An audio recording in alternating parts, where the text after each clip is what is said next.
This rule will improve shooting form and develop shooting habits, so once players get in a game, they will consistently use proper form without thinking about it. This simple drill is critical for players and can greatly improve shooting percentage for all types of players. First of all, it's important to understand that this drill requires you and all your players to pay very close attention to the details.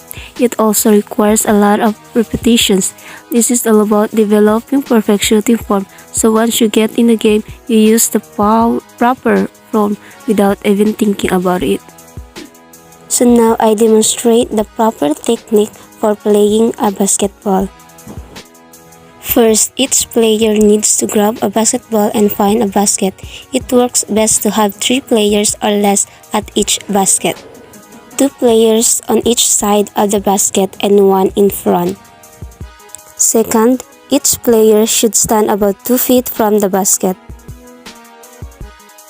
Third, for right-handed shooters, your right foot should be centered with basket and pointing directly toward the middle of the basket.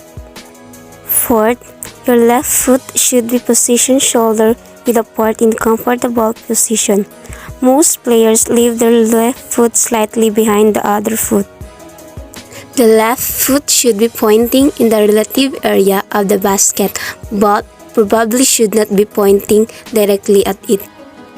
Most players feel the most comfortable with their left foot pointing just the left of the basket. Fifth, bend your knees at comfortable angle somewhere around 45 degrees. Now, if your feet are aligned properly, the rest of your body should follow suit. Seventh, hold the ball in your hand, palm facing up. Your non-shooting hand can dangle to the side.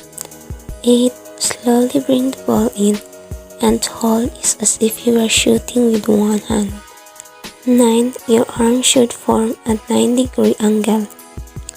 10. Your triceps should be parallel with the floor and directly above your right leg. 11. Your wrist should be bent with fingers spread out. The ball should be sitting on your finger pads, not your fingertips. 12. Your index finger should be in the center of the ball. 13. Pose. This is when you make sure your arm, feet, and everything is in the correct form. 14. Look at the front of the rim. 15. Proceed to shoot with one hand, leaving your left hand to the side. The player should use his legs on every shot. At the end of the shot, the player should be upon his toes. This is very important because players generate most of their strength from their legs to shoot the ball to the basket. 16. Hold your follow through. Tell your players it's like reaching into a cookie jar. 17.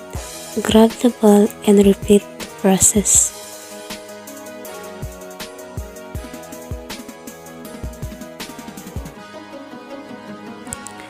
18. Get the ball quickly but don't hurry your shot. Take your time.